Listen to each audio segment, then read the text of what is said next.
Continuando con lo que donde dejó Jorge esto, que no tengo el placer de haber conocido a Enrique, mi tocayo que nombró, pero vengo un poco de ese lado, ¿no? Planteando cosas que tienen que ver con lo que planteaba Jorge también. Si esto es realidad o una ficción, lo de las conspiraciones. Bueno, yo tomé el desafío de demostrar que existen, que no es teoría esto.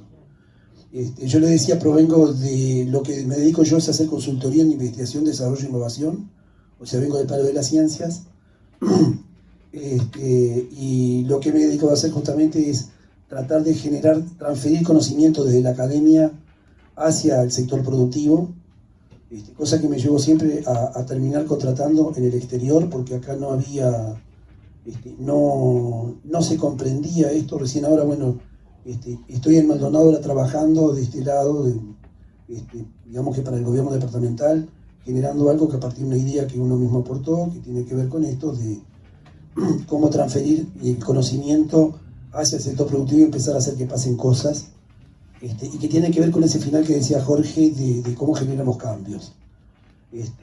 Digo, lo que me llevó a mí un poco también de acá, en Maldonado, fue a comprobar algo que me costaba que era duro de entender, y era un poco el campo, la parte metafísica de todo esto, ¿verdad? Cuando Jorge hablaba de incluso organizaciones, entidades como las organizaciones religiosas, políticas, organizaciones secretas, ustedes saben que todos tienen creencias esotéricas, y esas creencias esotéricas se basan en algo. Eso lo vamos a tratar de ver al final de esto. Pero para arrancar, yo le decía que provengo del palo de las ciencias, de hacer consultoría, investigación, desarrollo e innovación, y en el transcurso de mi trabajo fue que empecé a ver inconsistencias.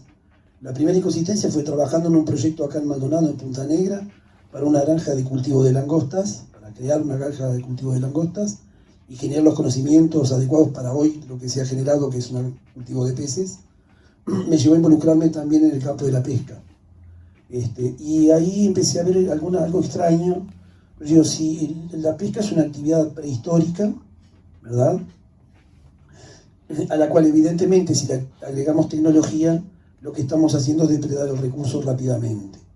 Pero pasaba una cosa, los países tienen acuerdos, tienen metas y sobre todo tienen cuotas en el tema de la pesca, se fijan cuotas y tienen mecanismos por los cuales cada país tiene una cuota de extracción. Entonces, ¿cómo era posible, si además la ciencia venía avanzando y como decía Jorge, estamos yendo cada vez más desde la década del 90 con una conciencia de la sustentabilidad, en lo ambiental y tratar de preservar los recursos, cómo es posible que falte el recurso en el mar? Es decir, podría faltar un poco, pero falta absolutamente.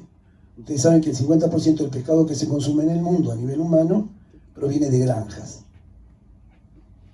Eso me llevó a ver qué es lo que pasaba, algo muy sencillo. La concentración de capitales en pocas empresas que ejercen esta actividad prehistórica con incorporación de tecnología. Esa acumulación de tecnología con capital era una mala ecuación, ¿no? Pero si existen los controles entre países, ¿qué es lo que pasa? Que no se cumplen, ¿no? ¿Por qué? Porque hay acuerdos, porque las empresas tienen más poder que los países. Estas empresas, que les decía, es concentración de capital, llegan a tener más poder que los propios países. Entonces eso hace que los mecanismos no se cumplan, que los países argumenten falta de recursos. Si ustedes miran, nosotros en realidad somos víctimas de la institucionalidad, ¿no? Porque si uno mira en un tema que nos fue muy caro para este libro, que es el tema de los niños, me encontré con que las instituciones que dicen defenderlo son las que encubren a los mayores predadores. Y no solo en el tema de los niños, es en todo. Cuando nos dicen que vivimos en una democracia, hay que analizarla. Cuando nos dicen que vivimos en una república, hay que analizarla. Cuando nos dicen que vivimos en un país, hay que analizarlo. Son de lo que llamamos dentro del punto de vista de la ciencia y tecnología, pruebas de concepto, ¿no? Ustedes saben, cuando antes de lanzar un producto se hace un prototipo, ese prototipo se testea, y el siguiente paso se lanza al mercado. Antes de lanzar al mercado hay un paso intermedio que se llama la prueba de concepto, donde ese producto se somete a determinadas condiciones y puesta a punto y pruebas de mercado. Esos son los países. Hay países más desarrollados, países menos desarrollados, países más fuertes, menos fuertes, países que son hegemónicos, pero no son los países los hegemónicos, son las corporaciones que los crearon. Eso es lo que vamos a ver.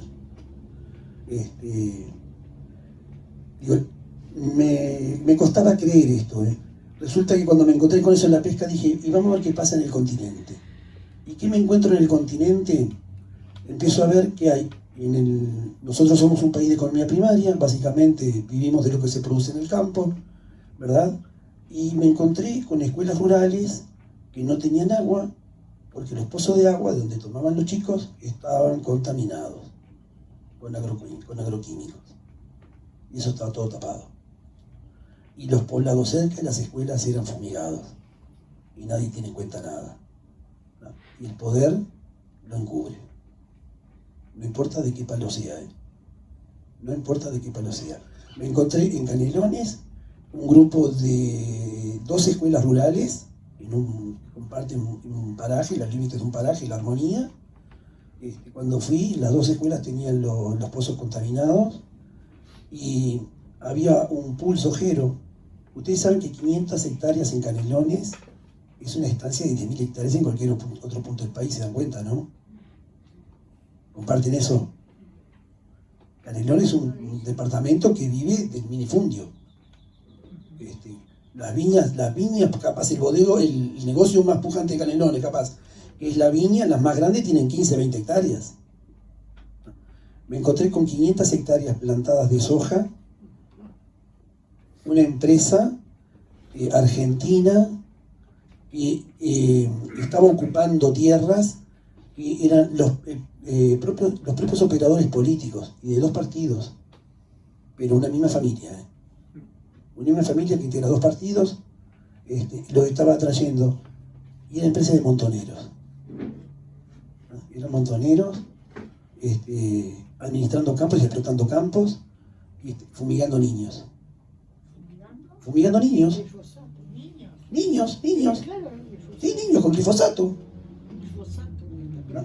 Y se iba a denunciar, y cuando venía el ministerio venía, porque arrancaban, ya cuando venían tanta denuncia, arrancaban los viernes de noche, sábado y domingo fumigaban, y el ministerio venía el lunes, ¿verdad? Y no pasaba nada, y nunca pasó nada. Y las denuncias que ustedes puedan hacer, no pasa nada. De ahí empezamos a ver y empezamos una lucha también. En realidad la lucha vengo del año 91. En el año 91 con un amigo se nos ocurrió armar un proyecto para llevar a España la Expo Sevilla, con un aspecto cuestionable también, porque qué pasaba eran los 500 años de descubrimiento de América. La Expo Sevilla, Uruguay iba a participar, no se conocía nada, hablamos, preguntábamos, bueno, no había nadie, se nos ocurrió armar un proyecto. Nos dice, bueno, tráiganlo, lo armamos, lo llevamos, y nos dijeron, este es el salvavidas nuestros para la Expo Sevilla, y era el Uruguay, país natural. De ahí nos reunimos con los ministros de Industria, de Turismo y de Ganadería, lo que después el último gobierno, el anterior gobierno llamó Gabinete Productivo. Ya nosotros en el 91 lo hemos conformado de hecho para esto, le planteamos que queríamos políticas de Estado en torno a esto del Uruguay natural, y se acompañó en algo, en eso de generar conciencia, pero como decía Jorge, el 2015, Agenda 2030, ¿verdad? Si yo le digo que esto arrancó mucho antes, ¿no? Tuvimos en el año 92 la Agenda Ambiental, tuvimos después en el 2002 y 2012. Cada 10 años había una revisión y un replanteamiento. Pero esto arranca ¿cuándo? En el año 74. ¿Qué hay en el año 74? Es Los límites del crecimiento. Un libro editado por el MIT, por el Tecnológico de Massachusetts, que definía los límites que debíamos plantearnos, los límites a la producción para poder tener un mundo sustentable. Ahí arranca la Agenda 2030 y ahí arranca toda esa política ambiental y la conciencia ambiental que tenemos todos hoy, en realidad nos la inculcan del otro lado, nos la inculca el sistema. ¿Y por qué? Porque se habían dado cuenta de algo. Hoy en día, el 80% de los recursos del planeta le pertenecen. Más del 50% le pertenecen propiamente en manera de patrimonio y el resto a través de los estados. Los estados son los vigilantes de esto, son los que le cuidan los recursos para después poder extraerlos. Entonces, ¿qué se dieron cuenta? Que necesitaban tener este planeta en mejores condiciones. De la misma manera que después de la pandemia me doy cuenta cuando te plantean, y no digo no lo hagan, no lo hagan porque no sirve a todos, pero cuando te plantean eso de una vida saludable y generar cuerpos vigorosos, son para ellos, ellos piensan en ellos. Lo que están creando es una granja. Esto parece de locos. Ustedes saben que hay algo que se llama... ¿Cómo? Hablas de ellos que son dueños del 50 y incluso en el 80, ¿quiénes son ellos? Y ahora lo vamos a ver. Ahora lo vamos a ver. El tema es que... Perdón, me perdí. Bueno, les decía que... Vamos a arrancar por una cosa, capaz, Jorge, un videíto que dice ahí de la CIA. Y ahí empezamos a respondernos a pregunta. 1951. No, el de la CIA, dice. Hay uno que dice sí, bien. CIA. CIA headquarters in the summer of 1953. Alan Dulles, the agency's No, director, espera, acá aparecemos, ¿sí? Lee Howard Sí. as his propaganda chief in the plot to oust Arbenz. Took me into a small room in the agency and swore me in a special oath. And there's never tell what they were going to tell me. No se entiende nada. Estamos intentando, pero no. Bueno, les cuento. Estas son las confesiones de Everett Howard Hunt. ¿Saben quién fue? No. Agente de la CIA que viene del año 57 en Uruguay.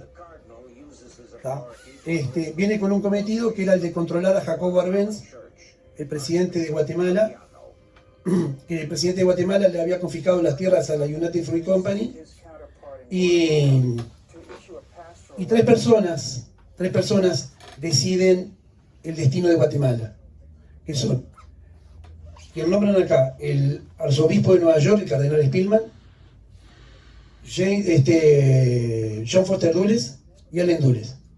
John Foster Dulles era el secretario de Estado y Allen Dulles era el director de la CIA. ¿Quién era Howard Hunt? Aquí lo están mostrando. Es un agente que Allen Dulles, cuando lo enrola, le hace brindar el juramento jesuita. Y de ahí lo manda a Guatemala, y las órdenes de la invasión a Guatemala se las da el cardenal Spillman. ¿Vamos viendo quiénes son ellos?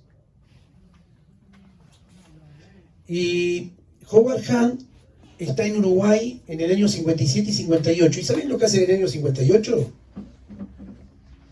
Se conecta con el movimiento ruralista y enrola al presidente Nardone y a Wilson El Sogoni, el más joven diputado que tenía Uruguay, los enrola para la CIA. Nardone trabajó para la CIA. ¿Qué podemos decir? Capaz que Howard Hunt era un agente marginal de la CIA, ¿verdad? ¿Saben por qué se fue Howard Hunt de Uruguay? Porque tenía que planificar la invasión a Playa Girón en Cuba. Él fue el encargado de la misión de Playa Girón. ¿Y saben en qué otro se ve envuelto después, en qué otro tema se ve envuelto después de Howard Hunt? El asesinato de Kennedy en el año 63. ¿Y saben en qué año y en qué otro evento se ve envuelto Howard Hunt en el 74? En el Watergate. Fue uno de los 5 de los fontaneros, como le llamaban. Y él le confiesa a su hijo en el año 2007 que él estuvo en el momento, en el día previo en Dallas a la muerte de Kennedy. ¿Pero qué estaba haciendo? ¿Eh? ¿Qué fue a hacer? Avisarle a Kennedy, creo que. Pero no llegó a tiempo. No llegó a tiempo. Ahora, lo más insólito, yo antes escribí este libro, ¿no?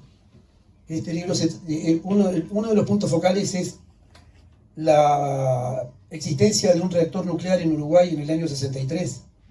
Estuvo operativo durante noviembre del 63. ¿Y saben dónde estaba ese reactor nuclear? Lo compró Uruguay en ese año. ¿Eh? ¿En dónde estaba? En el 78 estaba en Malvin Norte. En el 78. Pero, ¿y del 63 al 78 dónde estaba? ¿Saben quién tenía que desarrollar un arsenal nuclear? Israel. Y cuando me di cuenta de esto, que fue el marco de la investigación para esto, y me doy cuenta de algo que no había pensado, venía investigando en toda la prensa del año 63, y me concentro en noviembre y empiezo a ver algo que me llamó la atención. Después digo, pucha, pero ¿cómo puede ser que esta gente que estaba dirigiendo acá en Uruguay una exposición que tiene un reactor nuclear a un año de la crisis de los misiles, ¿tá? Cuando el tema nuclear era un tema delicadísimo, en Uruguay tiene un reactor operativo, matan a Kennedy en ese mes, y acá no hay una bandera media asta, no hay un reforzar la seguridad del reactor, no hay un despliegue militar para decir protejamos esto, por lo menos si va a quedar. ¿Eso qué quiere decir? Que esta gente sabía lo que iba a pasar. ¿Ah? Y el hecho que el reactor se perdiera del 63 al 78, después lo confirmo con un periodista israelí, además pro-sionista, ¿no? ¿Ah? Tiene que ver con el desarrollo del arsenal nuclear de Israel. Eso se gestó en Uruguay. Entonces no somos un país marginal nosotros. Acá vino, sí. ¿Idea del tamaño del reactor? Era un reactor pequeño, pero te explico cómo es. Cuando vos vas a hacer un desarrollo tecnológico, lo primero que haces es el prototipo. Israel lo necesitaba para bombardear la extracción que hacía del Negev, del desierto del Negev, los carbonatos que sacaba, para ver la posibilidad de transformarlos en uranio a través de radiación. Entonces, lo que estaban haciendo realmente era primero probar la fuente de materia prima para ver si era posible utilizar los recursos propios. A partir de ahí de que no, aparece Argentina, después, que son los principales sospechados de proveer el uranio a Israel. Eso se desarrolló en el más absoluto secreto hasta el día de hoy. Y tiene que ver, yo cuando me empecé a explorar esto, escribiendo ese libro, uno fue abordando distintos temas y tocando, y bueno, tiene que ver con también la historia nuestra, ¿tá? Desde el 30 y pico para adelante hasta hoy. Y bueno, por ejemplo, me encontraba otra inconsistencia, me encontré la muerte del coronel Trabal en Francia. ¿Por qué murió el coronel Trabal en Francia? Ustedes saben una cosa, yo les preguntaba a todos los tupas que estaban exiliados allá, ¿cómo los trataron cuando los detuvieron? Con galantería. Y los franceses les decían, sabemos que no fueron ustedes. ¿Sabemos? Que no fueron ustedes. ¿No? Lo que sospechaban los franceses era que era algo de la interna militar. Los militares ejecutaron a 5 personas en Soca para decir, bueno, queda todo acá, no se investiga más nada, no se haga más nada. Pero, ¿por qué lo matan a Trabal? Porque Trabal había venido investigando desde la CIDE los negocios de políticos, ¿tá? De políticos con empresarios, a los cuales se sumaron militares. ¿Y saben quién se sumó después? El MLN, en los propios cuarteles.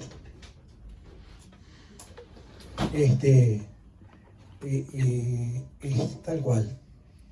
¿Tá? Y hablamos de que hoy estamos enfrentados a problemas de narcotráfico, tráfico de armas, por eso. Por eso que esos diálogos que arrancaron allá. Jorge decía que... Decíamos que había arrancado el 2015, decías tú, Jorge. No, la institución. La institución. Esto venía pasando desde hace años. Ustedes saben que Uruguay desde 1867, 68 ya, por allá desde la guerra de la Triple Alianza, Uruguay venía tratando de absorber desde el Estado el tema del cuidado de los niños, que lo tenía la Iglesia que pasara al Estado. Y en el año 1933, en Uruguay se da un golpe de Estado, y en ese golpe de Estado hay un pediatra, prestigioso pediatra, que daba conferencias internacionales. ¿Pero de qué hablaba el pediatra en las conferencias internacionales? ¿Saben de qué hablaba? Eugenesia. ¿No? Hablaba sobre eugenesia. Y... Eugenesia. ¿Qué tiene de malo? Claro, ahora le explico qué tiene de malo. ¿Vale? ¿Por qué quiere el consejo del niño? Porque era un compromiso de ensayar técnicas de esterilización en huérfanos. ¿Tiene algo de malo eso? El compromiso de ensayar técnicas de esterilización en huérfanos. ¿Saben por qué no se hizo? Porque hubo un país que llevó la eugenesia a política de Estado. ¿Qué tiene de malo eso? ¿No tiene nada de malo? Alemania adoptó la eugenesia como política de Estado. Y por eso no se ensayó acá. Ese es Uruguay. Desde esa época hasta el día de hoy. Pero lo de Trabal, ¿qué decir? Que lo mataron en Francia. En Trabal, sí, yo hablo con el primer secretario de la Embajada de París, de Uruguay en Francia, y le pregunto una cosa. ¿Tuviste contacto con alguien en Francia que tuviera que ver con generar conocimiento para la manipulación del reactor nuclear en Uruguay? ¿Y es posible que Trabal lo haya tenido? Me dice sí. Conocimiento, perdón, no te entendí. Para Manipular un reactor nuclear en Uruguay. un reactor. ¿Reactor nuclear? A mí me parece que lo que pasa es que en las investigaciones, yo le hice una entrevista a Fasano que fue detenido por trabajo. Sí, sí. Es parte de la mentira, señora. Es parte de la mentira. Hay una construcción de la mentira. ¿Eh? Yo no dije nada. No, pero... Es una mentira. Se dice que a Trabal lo mató el Chacal, Carlos. El Chacal, Carlos. Claro, El Chacal lo mató. El venezolano. claro, pero Eso está en la CIA, ¿eh? Con diferencias con las Fuerzas Armadas de Uruguay, con los que dieron el golpe de Estado finalmente. El golpe de Estado se dio en el 63. En el 73. En el 63. Sí, en el 63. En el 63. Acá se crea la CIDE. Se crea la CIDE, la Comisión de Inversión y Desarrollo Económico. Y si ustedes miran, todos los ministros de Economía y planificadores económicos de este país, hasta Astori, vienen de la CIDE. Las generaciones nuevas son las que promueve Astori. El principal alumno, digamos, de Enrique Iglesias en la CIDE. Todos pasaron por la CIDE, el filtro ese. Y la CIDE, acá se ha escrito, por ejemplo, también, que comparten muchas que nombró Habercorn, el fracaso de la CIDE. Se ha publicado. La CIDE tenía un solo propósito, que era recoger información para después planificar. ¿Y qué es lo que pasó? Alianza para el Progreso, 20.000 millones de dólares. ¿Pero contra qué? Contra que los países generaran planes de desarrollo. Ahora, ¿qué se dan cuenta acá en Uruguay? Teníamos un gobierno colegiado, ¿no? Entonces había que eliminar el gobierno colegiado, porque era imposible llegar a un consenso y llegar a poder ejecutar esos planes en el marco de un gobierno colegiado. Ahí pasamos a una reforma de la Constitución en el año 67, donde tenemos, tú lo dijiste, ¿verdad? El centralismo económico, Sí, claro. ¿verdad? Pasamos a tener un presidente, una oficina de planeamiento y presupuesto y un banco central.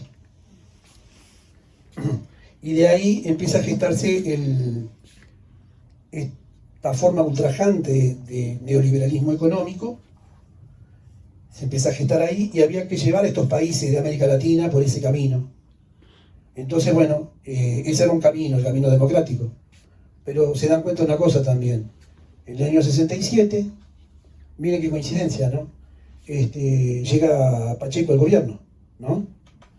Perdón, llega Gestido al gobierno. Llega Gestido al gobierno. Y miren una cosa, yo lo leo y lo he hecho, lo que hago es, de alguna forma, buscar las fuentes ¿tá? Primarias. ¿tá? O sea, es decir, ¿quiénes podían relatar esto? Los que estaban junto a Pacheco, los que estaban junto a Gestido. En el momento Gestido tenía que buscar un vicepresidente, ¿verdad? Porque le había ofrecido a Michelini no agarró, y tenía varios en cartera, incluso nombra uno, y que la mujer le dice, no puede ser, y el hombre lo denuncia, cuando lo proclaman.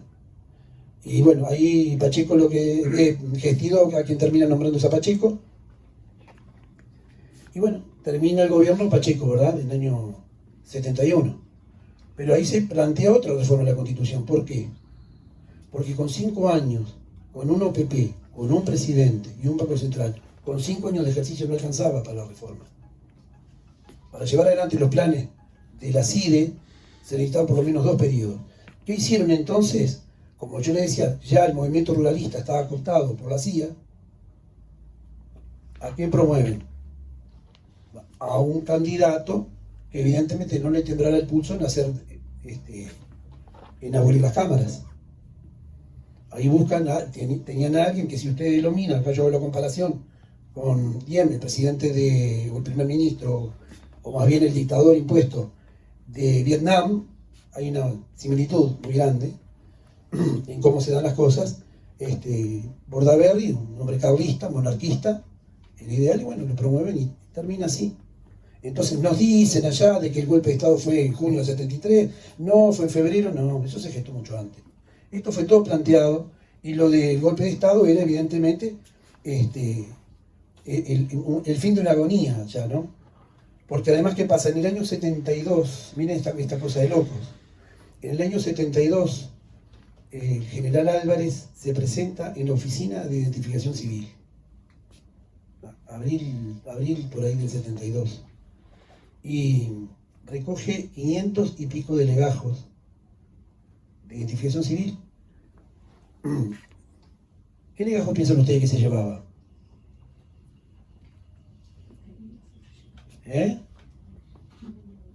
Lo de los tupas, ¿verdad? Sediciosos, no sé, gremialistas, no, lo de los militares. El tema era sacar del Ministerio del Interior la información filiatoria de los militares que iban a dar el golpe de Estado, los que tuvieron mandos cuando se fue el golpe de Estado. Y el director de identificación civil le dice, general, ¿sí? Se lleva un legajo de un civil ahí. Ah, sí, porque es Mengele. Porque es Mengele. Mengele era un protegido, el gobierno de Uruguay. Y cuando los militares asumen la protección de Mengele. Entonces hay una historia que Mengele, no habían 4 o 5 Mengele. Uno en Paraguay, uno en Brasil, uno en Argentina, otro en Uruguay. ¿Cuál era el verdadero? Yo les pregunto, ¿cuál es el verdadero? Según lo de la CIA, el Uruguay. Que se casó acá. Que se casó en Uruguay. Estaba perseguido por el Simon Wiesenthal, por el Mossad, por el gobierno de Alemania, y resulta que se casa con su apellido y hay un edicto de matrimonio en un diario de Guadalacase. Vamos.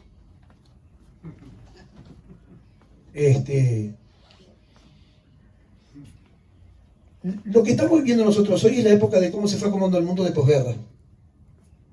Ustedes saben que Alemania decide ir a la guerra ¿cuándo? ¿Saben cuándo? Cuando IG Farben desarrolló petróleo sintético o combustible sintético. ¿Y quién es IG Farben?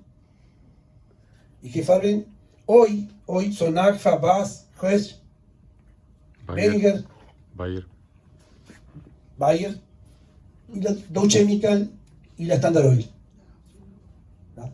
Y realmente al decir a la guerra cuando la Standard Oil pone la plata y comparte patentes. Ahora, pregúntense una cosa ustedes. ¿Saben en qué año nace FUNSA en Uruguay? 30 y pico. 36. Vamos a pasar el del 51, Jorge. Este sí está clarito. ¿Ese era el que vimos recién?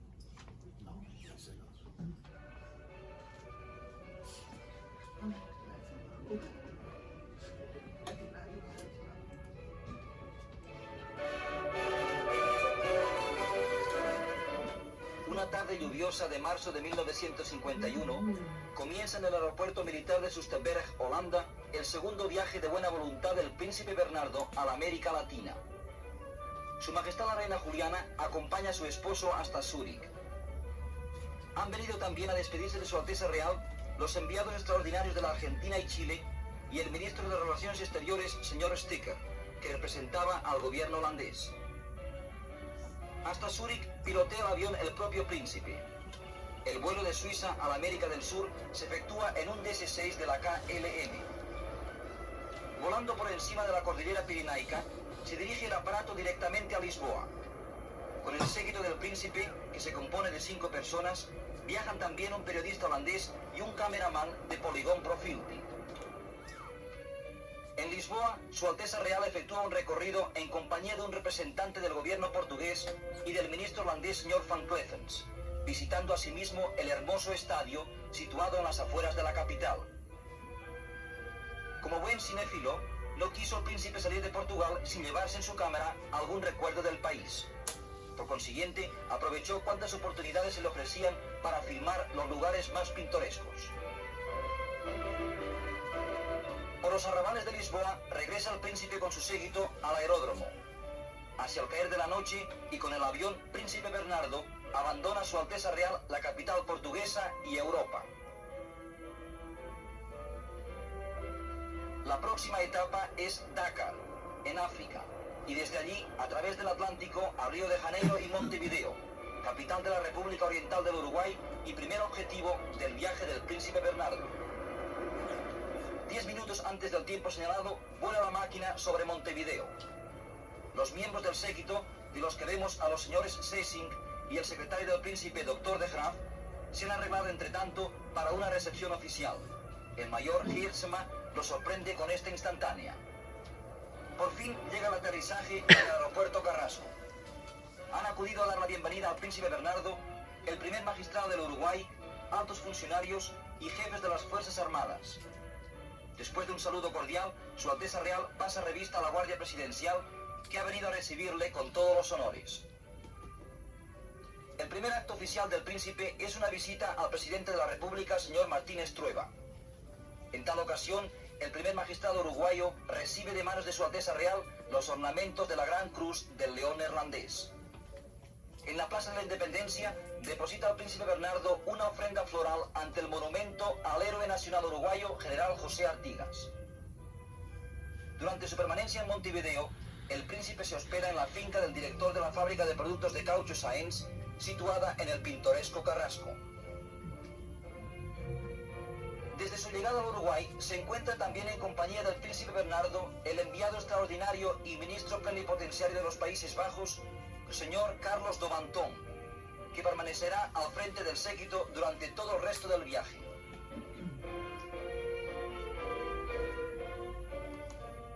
Durante las primeras horas de la tarde de este primer día en la hospitalaria tierra uruguaya, el príncipe visita un hospital de niños para quienes trae jacintos y otras flores holandesas.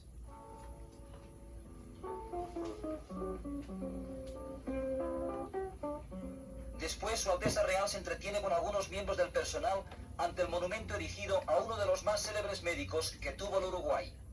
En el curso del mismo día, el príncipe Bernardo y su séquito efectúan un paseo a pie por la democrática capital uruguaya. Al igual que otros turistas, los vemos pasearse aquí por la avenida del 18 de junio.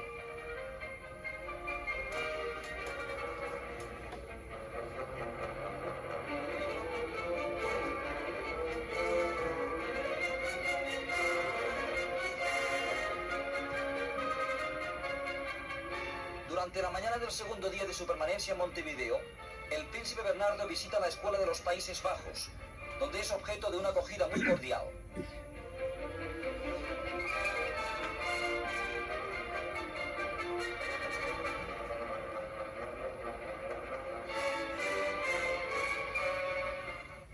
Pero no quiso el príncipe dejar el Uruguay sin haber estado en una verdadera estancia. A su llegada a los confines de la misma, es saludado en nombre del propietario don Galliner Heber, quien le obsequió más tarde con este hermoso caballo. Montado a lomos del charrúa... ¿Vieron las visitas que hizo el príncipe? pasa el príncipe revista a la guardia Vino a de visitar honor dos formada familias por al un grupo Uruguay. de simpáticos gauchos. A la entrada de la Gallinal estancia, Heber. Gallinal Heber y Sainz. Sainz. ¿Y quiénes eran Gallinal Heber y Sainz? ¿Se dan cuenta? Sacamos una cuenta, año 51, hace 6 años terminó la Segunda Guerra Mundial. Hace 2 años y pico, 3 años del juicio de Nuremberg. Falsos. Pero, El micrófono. que decíamos que en realidad el príncipe Bernardo vino a visitar a 2 familias al Uruguay, Gallinal Heber y Sainz. ¿Quiénes eran Gallinal Heber? Estancieros, ganaderos. ¿Y quién era Sainz? Dueño de Funza. Ahora, eran proveedores militares. ¿Entienden? Ujú. Hasta ese momento eran las 2 principales empresas, manejaban las 2 principales empresas proveedoras de material estratégico, alimento y caucho. ¿Cómo es posible que Funza funcionara durante la guerra sin problema de materia prima? Tuvieron algunos inconvenientes, pero no tuvieron grandes inconvenientes, pudieron funcionar. Problemas gremiales tuvieron, los mayores problemas que tuvo Funza fueron sindicales. Pero no tuvo problemas de suministro de materia prima. En plena guerra, ¿y saben lo que era el caucho en la guerra? Oro. ¿Cuándo se crea el club de Bilderberg? ¿Cuándo se crea el club de Bilderberg? Año 53. ¿Quién lo crea? Señor. El príncipe Bernardo. Pero el príncipe Bernardo es un mandadero. ¿Tá? Y el club de Bilderberg no es lo que dicen que es la gran conspiración que domina el mundo. Son los mandos medios de las corporaciones. Pero este hombre, que era el coimero de las corporaciones, nazi, ¿tá? Que se hizo pasar por desnazificado, vino a invitar a Gallinal Heber y a Sainz a integrar la primera reunión del club de Bilderberg. No existe internet. La mejor forma de invitar era ir personalmente. ¿No? El tema es que el mundo crece, a partir del 50 crece en forma acelerada, Uruguay pasa ya así al entorno de los países periféricos, ya no era necesario, esta gente ya estaban, el club del Bilderberg venía a otro nivel ya. ¿Tá? Pero, o sea, Gallinal Heber y Sainz en ese momento eran personas de prestigio internacional, porque eran parte del proveedor militar en la guerra. ¿Entienden? Ese es el Uruguay. Pero Sí. toda Latinoamérica, o gran parte, yo veía en Argentina, una de las, corregir, sí, también. En Argentina, una de las acciones de la Embajada de Inglaterra fue que no se declarara la guerra a Alemania para que los barcos con granos y con carnes pudieran llegar a Europa. O sea que la neutralidad argentina es un buen negocio. Claro. ¿Cuál era la función de Graf Spee? Pero él, no sé, pero digamos, que ya sabemos que fue el granero que mantuvo a las tropas aliadas. Pero yo no hablo de Uruguay, hablé de 2 familias, señora. Y no hablé de Argentina. En Argentina fueron familias también. Al igual que en Uruguay, fueron familias. Cuando usted preguntó, creo que usted preguntó quiénes son ellos, Sí. ¿ah? No son países, son ellos. Porque el tema es, no son los países, son los productos que venden los países y las corporaciones que generan esos productos. Estas 2 personas eran importantes proveedores en el esfuerzo de guerra. ¿Cómo? Obvio que muchos más. La guerra no la va a sostener Heber, Gallinal y Sainz, por Dios. Y hoy sigue siendo igual, exactamente. ¿No? El otro día estuve en Parque de las Ciencias. ¿No? ¿Saben qué es Megalabs? ¿Megalabs? No, Era. Reumers están directamente acá, Alejandro vive acá cerquita. Megalabs son Pfizer y BioNTech. Son dueños de un emprendimiento en Montevideo y Canelones. ¿No? ¿Y saben qué es Aurora? Es la principal industria del cannabis. ¿Saben de quién es? De Juan Sartori. ¿Y saben de quién más? Diego Canepa. Subió el hombre. No, el hombre ya estaba arriba. El tema es que Juan Sartori, ¿quién le dijo andar los blancos que te va a ir mejor porque vas a hacer mejores negocios y vas a resolver mejores problemas? ¿Saben quién fue? ¿Quién lo manda a Sartori para integrarse al Partido Nacional? Fue Mujica. Sí, sí. A través de él. ¿Y Mujica de dónde venía? Venía de reunirse con Rockefeller y con Soros. ¿Está claro? Era por simpatía solamente. No. ¿Vamos viendo quiénes son ellos? Yo, cuando estaba investigando para este libro, me encuentro con una noticia que me dejó helado, pero no la entendí que tuviera que ver con esto. Había un recorte interno en el diario El País, mitad del año, que decía que en Uruguay se pierden, decía así, el titular decía, ¿qué pasa con los 1.200 niños que se pierden en Uruguay por año? ¿Da? Venía una foto, eran de las primeras fotos color, ¿da? De un partido de fútbol de media página, ¿da? En la portada, y en el interior, una página interior, en un recuadro chiquito, decía, ¿qué pasa con los niños, con los 1.200 niños que se pierden en Uruguay por año? Me dejó helado, primero, todo esto de ¿qué lugar ocupaban los niños en este país? El mismo del 33, el mismo del 67.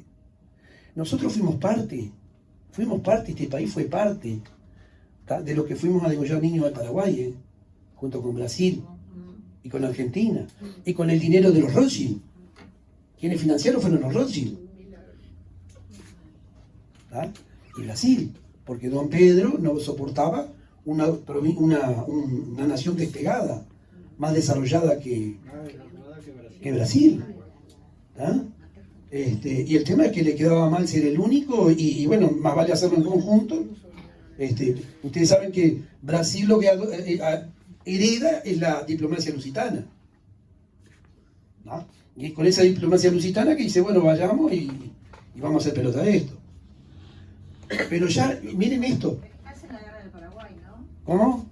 La guerra de Triple Alianza. La Triple Alianza. Se inició en Uruguay. ¿Cómo? Se inició. Claro. Claro. Se inició acá en Uruguay. Con el sitio de Montevideo. Con el sitio de Paysandú. Con el sitio de Montevideo. El sitio de Paysandú fue lo que hizo ¿cómo es General. Sí, No, el de Paysandú. Leandro Gómez. Leandro Gómez. Lo que hizo Leandro Gómez fue darle tiempo a Paraguay para que se preparara a resistir. ¿No? Y Paysandú fue invadido y bombardeado por cañoneras uruguayas y francesas, con la plata de los Rothschild. Y miren una cosa loca, ¿no? Porque en aquella época, 1867, 68, los diarios uruguayos, que eran página mal impresa, en lo que se podía imprimir, hablaban de los Rothschild, ¿tá? Del barón de Maguá, el emisario de los Rothschild en la región, y el barón de Maguá financiando la guerra de la Triple Alianza, y financiando el sitio de Montevideo, ¿tá? Y financiando las alianzas con Buenos Aires. Entonces, empezamos a ver quiénes son ellos. ¿Y cómo se genera que son ellos? Porque hacen una cosa. Existe lo que se llama la lex mercatoria, ¿tá? Y está la ley de mares y almirantazgo. ¿Saben qué son esos? Son leyes que se crearon para proteger los capitales de aquellos capitalistas que movían los barcos, ¿verdad? Cuando se hacían las misiones exploratorias, en la época de la colonia. Las primeras sociedades por acciones nacen en Alemania, de las colonias de Indias. Y los ingleses las perfeccionan, crean las compañías de Indias y perfeccionan eso. ¿Por qué los perfeccionan? Porque los ingleses tenían más potencial militar. Los holandeses eran más aguerridos, eran más de utilizar la población endógena, ¿no? Los ingleses eran más de ir con sus ejércitos, pero no los ingleses. ¿Saben que los de Inglaterra prácticamente no tenía ejército? ¿Saben quién los tenía? La Compañía de las Indias Orientales. Esa era la que conquistaba. Y si ustedes miran la bandera de Estados Unidos, ¿saben qué es? Se crea por antítesis de la bandera de la Compañía de las Indias. Crea una bandera antagónica para decir nos liberamos de ellos. Después empieza con la historia de que le ponemos una crucecita cada vez que adoptamos un estado nuevo. Esos son ellos. Cuando te me decías quiénes son ellos, empezamos a verlos. Porque las compañías de Indias empiezan a tener una dirección, ¿verdad? Empieza una familia Jardín y siguen. Pero después resulta que los Rothschild empiezan a comprar. Y los Rothschild compran el derecho de los correos en Inglaterra. Y eso les da una cuestión, información, acceso a información privilegiada, y con eso manejan, ¿no? Manejan de alguna forma los resultados de la guerra que le van a dar resultados económicos. Ahí empezamos a ver quiénes son ellos. Ahora, ¿es posible que yo, un cabo de un ejército, de una nación destruida, que está en ruinas, que ha perdido todo el territorio minero, que no tiene, pueda conseguir el dinero para armar un ejército imperial? ¿Qué gerente de un banco me dará eso? Yo creo que el que crea la historia de Hitler tal cual la cuenta no pisa un banco. Porque ¿de dónde sale eso? Eso arranca cuando se crea, en el año 1897, cuando el primer congreso sionista se pretende hacer en Alemania, y evidentemente una pequeña burguesía alemana, digamos que se sentían alemanes, como acá ustedes lo ven. Convivimos con judíos que se dicen uruguayos y son más uruguayos que nosotros. Yo entré al estudio de un contador que me ofrecía mate y yo no tomo mate. Y estaba de alpargata el hombre. ¿No? Digo, en Argentina pasa lo mismo. Y en Brasil también. Digo, convivimos. Somos una nación. ¿Y qué pasó ahí? No, le dijeron, no. Tenemos que diferenciarnos por esto, por esto. No, yo no quiero. No, pero tenemos que ser... No, yo no quiero. Y, en primer lugar, ¿a qué le tuvo miedo esa pequeña burguesía? A que el pueblo alemán los boicoteara, pero que los boicoteara comercialmente. Al dentista que no le fueran a la consulta, al tendero que no le compraran más, al del almacén que no le compren más. Jamás pensaron en esto que se pasó después. Pero ¿quién armó lo que pasó después? ¿Saben lo que es el Instituto Kaiser Guillermo? Volvemos. Instituto para Mejora Racial, la Eugenesia, Kaiser Guillermo. Se crea en Alemania en 1913. ¿Quién lo crea? Lo crea la Fundación Rockefeller y el Instituto Tavistock. ¿Saben qué es el Instituto Tavistock? Es el Instituto de Guerra Psicológica de Inglaterra. Exactamente. Es el mentor de la CIA. ¿Cómo se llama el instituto? Tavistock. Esos creían el Instituto Tavistock. ¿Y saben cómo llega Hitler? Porque llega un loco con estrés postraumático después de la Primera Guerra Mundial y lo ven, está muy elocuente, lo ven verborrágico, y lo adoptan, lo incorporan. Pero primero le dicen, lo adoptan primero o lo enrolan para ir a vigilar a un nuevo movimiento que se estaba creando, que era el nacionalsocialista. ¿Ah? Ahora, ¿qué pasa? Termina viendo, tragámoslo, pagaste con nosotros, y es el payaso que precisamos. ¿Quién fue Mengele? ¿Saben quién fue Mengele? ¿Quién fue? Médico, sí. ¿Pero qué fue? Hacía experimentos con los presos, ¿no? Hacía experimentos. Sí. Y en función de eso, ¿qué pensábamos nosotros acá? Que era el cerebro nazi. Que era un macabro, ¿no? Que era un macabro, pero decíamos, el tipo un cerebro que puso toda su inteligencia al servicio de esto porque es un tipo macabro. Mengele era un payaso.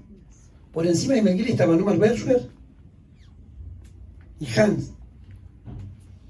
Eso eran los cerebros. Mengele era un animal que se recibió de médico, ¿tá? Y empezó a estudiar un poco el tema reproductivo, y como en el nazismo le interesaba el tema reproductivo por un tema de control demográfico y por otro, partos múltiples, para generar población aria, ¿tá? Sí, lo brillante de Mengele. Después le dieron todo para que dijeron, agarrá, experimentá y hacé lo que quieras. Pero Mengele se caracterizó por las técnicas de animales. que utilizaba nada científico.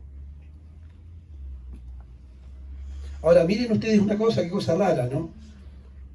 Ustedes vivimos en un sistema, en un mundo capitalista, ¿verdad? Y es bravo el pasaje y competir en ese mundo, ¿verdad? Y yo le digo, ¿cuál sería la industria más dentro de este mundo, de este sistema capitalista, neoliberal? ¿Qué sector, digamos, de la industria ustedes consideran que está más despegado en esto? Farmacéutica. Farmacéutica. La Sí. armamentista. La armamentista. No, pero farmacéutica. La farmacéutica. Ahora, ¿a ustedes les parece lógico que una pequeña empresa, una pequeña industria perdida en un barrio alemán allá de afuera, como es BioNTech, pudiera llegar a competir y a tragarse a Pfizer? ¿Saben dónde está? BioNTech está a unas cuadras del Instituto Max Planck. El Instituto Max Planck es el Instituto Hahn, se llama ese, porque adopta el nombre de Hahn, uno de los creadores del Instituto Kaiser Guillermo. ¿Van siguiendo? Ahora, ¿qué es BioNTech? ¿Saben lo que es un spin-off? Un spin-off es una empresa que se deriva de un proyecto académico y se genera, generalmente son pequeñas empresas, pero están atadas a grandes corporaciones. BioNTech es un spin-off. Y nos hicieron creer, le querían hacer creer al mundo que BioNTech esto y lo otro, y venía del Instituto Max Planck. Entonces, ¿qué es lo que pasa? Lo que pasa es que de los experimentos que hizo Mengele, y por eso lo mantuvieron vivo y por eso lo protegieron, ¿no? Porque era de mantener al monstruo vivo, quedaba todo encubierto, y lo que hizo Mengele en realidad fue, ¿saben cuál fue el gran logro? Mover el umbral de la ética en la medicina. Experimento con humanos y no pasa nada. Puedo experimentar con humanos y no pasa nada. El Estado me provee de los bienes y de los humanos para experimentar. Ese es el granito de Mengele hasta el día de hoy. Ustedes saben que hoy, el día de hoy está reconocido, los mismos países capitalistas desarrollados y las propias corporaciones nos dicen que nos conviene esto, que vivimos bajo una dictadura científica. ¿Y por qué nos conviene? Porque el punto de vista científico es más objetivo para entender la realidad. Entonces, qué bárbaro que vivamos en este mundo. Eso es lo que se nos plantea hoy. Y eso es lo que tiene que ver con esta parte de la Agenda 2030.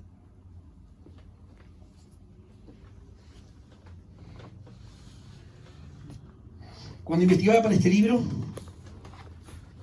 y en el anterior, Los gobernantes tóxicos, termino escribiendo algo que no lo puse textualmente, pero sí conceptualmente, que veníamos hacia una pandemia.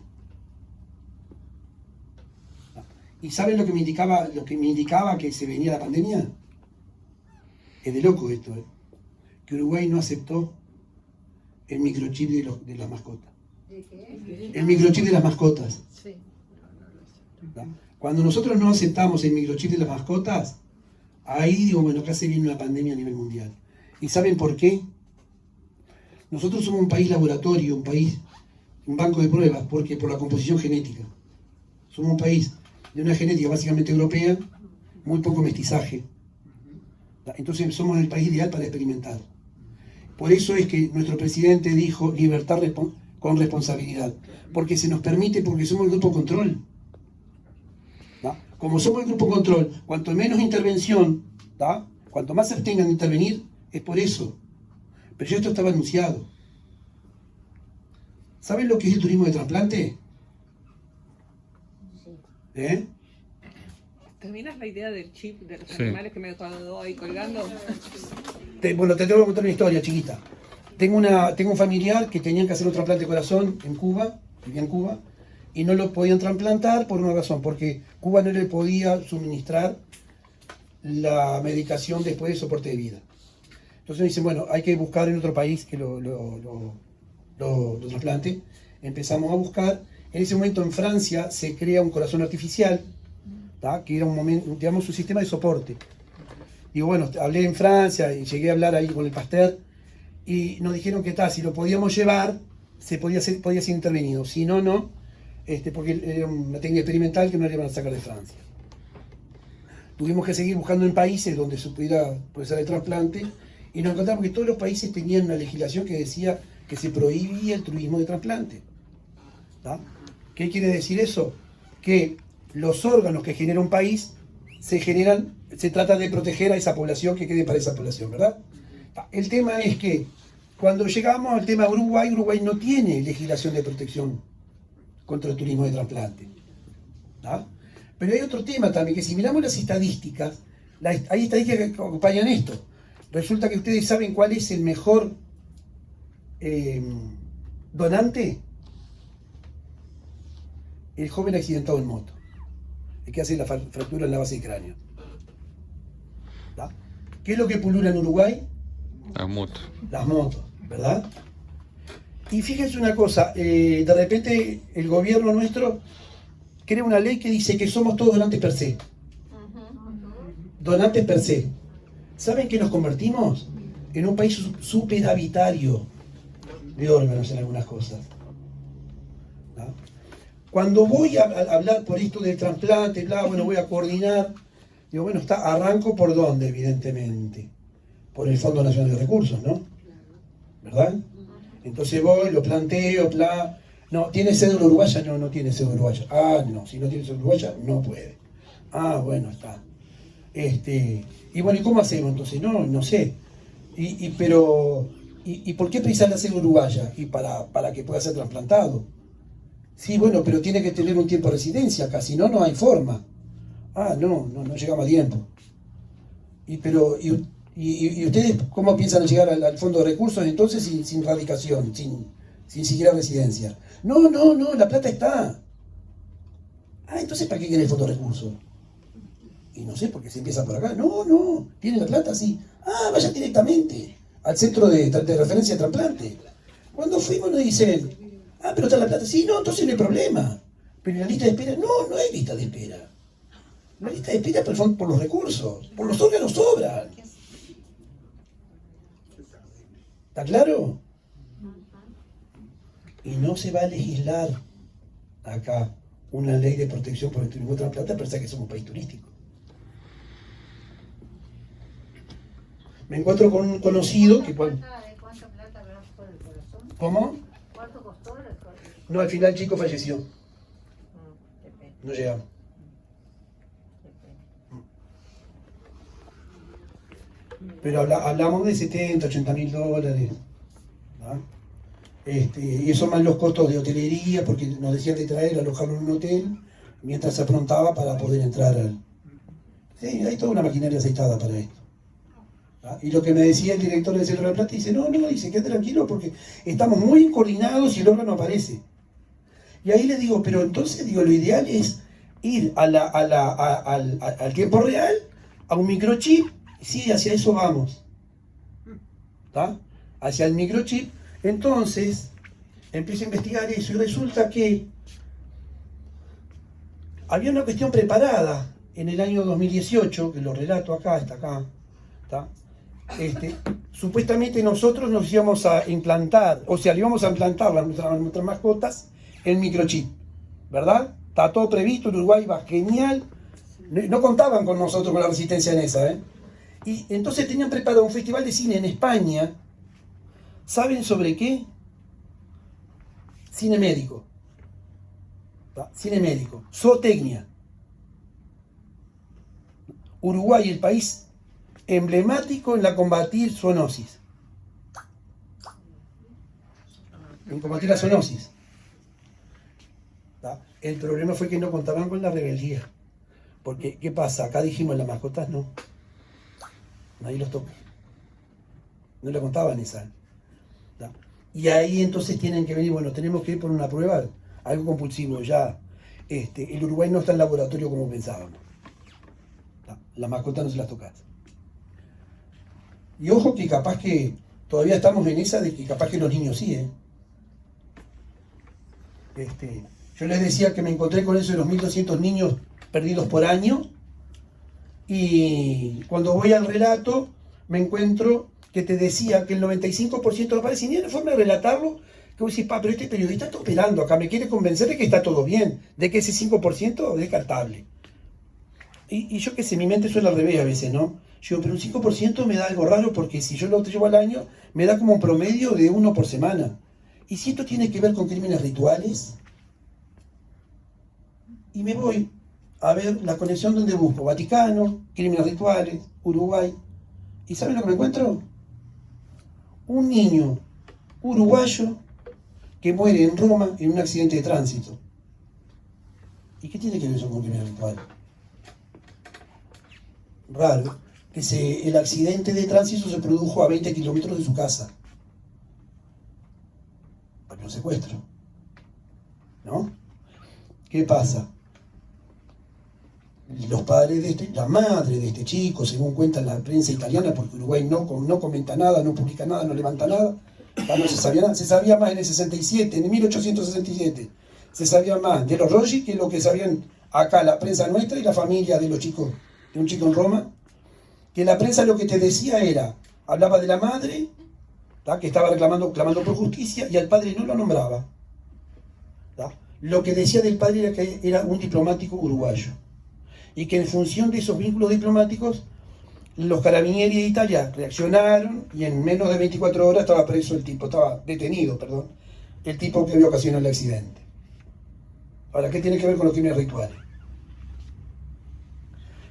20 kilómetros, secuestro, camión, furgoneta blanca, ¿tá? Y esta persona se dedicaba a producir películas snuff. ¿Sabe lo que son? Son las películas basura estas que salen por la internet profunda, ¿tá? Donde hay asesinatos, violaciones reales que son transmitidas en tiempo real. ¿Tá? Este tipo se dedica a eso y me llamaba la atención eso, digo, qué raro. Pero lo más raro era una cosa. Se aparece cuando empezás a buscar un relato de alguien que se confiesa después autor de algo que había pasado unos meses antes de la muerte del niño, que son los secuestros de una niña, Emanuela Orlandi y Mirella Gregori, en Roma, en Italia. Emanuela Orlandi ahora se volvió un poco revelación para el mundo porque Netflix hizo una serie, La chica del Vaticano, ¿verdad? Y ¿qué pasa? Ahí hay toda una trama donde se plantea, hay un cura, un sacerdote, que plantea que eran una secta satanista dentro del Vaticano, bla, bla, bla. Otros que plantean también. El tema de la realidad es que la chica era un reclamo, o sea, los tres chicos, ¿tá? José Garramón, Emanuela Orlandi y Mirella Gregori, estos tres chicos en una educación al secreto de Fátima, como un reclamo a los estados a los que pertenecían los niños. El Vaticano. ¿Cuál era la característica de Emanuela? Que era ciudadana vaticana, era nacida en el Vaticano. Mirella era romana, ¿tá? Nacida en Italia, en Roma, y José era uruguayo. Y esto es que era un reclamo de la mafia italiana que había puesto plata en el Banco Ambrosiano, ¿tá? Y esa plata del Banco Ambrosiano entre el Papa y el cardenal Marcinkus. El cardenal Marcinkus fue impuesto en el Banco del Vaticano por este cardenal que decíamos hoy, el arzobispo de Nueva York, Spillman. ¿No? El cardenal Spillman, que es quien recomienda a Marcinkus para el Banco Vaticano. Marcinkus y el Papa son quienes desvían los fondos del Banco Ambrosiano hacia el Sindicato Solidaridad, y ahí empieza toda la trama del turco aliarca, que si ustedes miren esto, qué cosa loca. Aparece muerto José Garramón y a la semana el Papa se entrevista con Aliarca en la cárcel. ¿Con quién, perdón? El que había atentado contra el propio Papa. El atentado. ¿Tá? Fue a decirle, vamos a dejarnos bromar, ¿tá? Dejemos todo en paz, ¿tá? Dejate embromar con la mafia belga, dejate embromar con esto, con lo otro, cortemos acá, yo te doy el perdón y busco tu liberación, ¿tá? Pero que se corte acá. Porque ¿qué pasó? Lo de Mirella y Emanuela no se sabe si están vivos o no. Y lo de José fue un accidente. Muere por accidente. Se presume que fue al escapar. Y esto tiene que ver, a su vez, con otro crimen que se produce en Bélgica, camioneta blanca, productor del cine SNAF, secuestro de chicos. ¿tá? Y esas películas SNAF, ¿saben dónde aparecen? En la casa del cardenal Daniels. ¿tá? ¿Saben quién era el cardenal Daniels? El arzobispo de Bruselas. Junto con el padre McCarthy, creadores de la mafia de San Galo, conocida como mafia de San Galo, una asociación de arzobispos que son los quienes hicieron caer al Papa Benedicto para poner a Francisco. ¿tá? Y es todo un tema de una trama que hay cobertura de pedofilia dentro de la propia iglesia, ¿tá? Pero más que nada, ¿qué es lo que había también? Las inversiones del Vaticano hacia dónde iban, que iban hacia la industria de la farma y a la industria de las armas. Los dos mejores negocios. Exactamente. Los negocios se reproducen ahí. Yo les hablaba de la ley mercatoria y de la ley de almirantazgo. Quedan 5. Bueno. Vamos a hacer una cosa, les dejo un deber. Lean la ley de minería. La de acá. Y fíjense que van a ver que son parecidas en todo el mundo. Porque, ¿qué pasa? Estas leyes, que son leyes de usos y costumbres que rigen hasta hoy, y que son las que determinan los juicios en el CIADI. ¿Saben lo que es el CIADI? Comité Internacional. El Comité Internacional, exactamente. ¿tá? Eso que nos dicen que ahora, ay, ojo, porque nosotros ahora nos van a aplicar 3.500 millones de dólares de multa. ¿Está? Por la minera Aratirí. ¿Está claro? Todo eso se negocia en esto. ¿Por qué? Porque resulta que, ¿cómo se distribuye el tema de los negocios? Desde la colonia, a vos te dan tierra y sos terrateniente. Pero en realidad el terrateniente también es parte de esto que llamarían la prensa argentina los perejiles. ¿tá? Porque ¿cuál es la función del terrateniente? Cuidar lo que está bajo la tierra. Yo tengo la superficie, soy el dueño de 10.000 hectáreas, pero en realidad el sistema me usa para proteger lo que existe abajo, que está regulado, y el Estado dice, eso que es un bien público, ¿tá? pero no es de acceso público. Es público, pero el Estado lo ejerce en propiedad, ¿y a quién se lo concede? A quien tenga el capital y la tecnología para explotarlo. ¿Está claro? Y ahí concede los últimos títulos que se otorgan después de la colonia, que es el título minero. ¿Da? Una propiedad que es prendable, que es tuya y que son los recursos del subsuelo. Pero no es tuya, eso viene de las corporaciones de afuera. ¿Da? Y así es como se ejerce el control. Yo les decía, el 50% es en propiedad, ¿tá? Tienen un 30% a través de los estados de esta manera. Código de minería, código de aguas, código rural, están todos en función del mismo. Entonces, uno a veces piensa, yo acá estoy salado, yo soy gallinal Heber, ¿tá? Tengo miles de hectáreas. No, en el 50 sí era un genio porque era proveedor de la industria militar. Hoy no. ¿tá? Hoy soy parte de los desplazados, porque me tienen que sacar la tierra para sacar lo que hay abajo. Y ahí estaba, entonces, como parte de los gallinal se sumaron a la lucha contra la tirí. Y empezamos a ver cómo empiezan a aparecer esas familias, que no son familias ideológicas, pero sí esas alianzas circunstanciales. Que vos decís, ¿cómo puede ser que esta gente de derecha, izquierda y derecha convivan juntos y estén luchando juntos por los bienes? Por eso mismo, esas alianzas circunstanciales, porque hoy en día los grandes terratenientes fueron desplazados. Y ahí empiezan a ver dónde son ellos.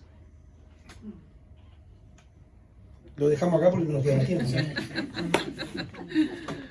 Bueno, otro día sabremos quiénes son ellos. Bueno, yo si a quien le interese traje los libros. Si alguien tiene interés. Bueno, muchas gracias. Vamos a ver.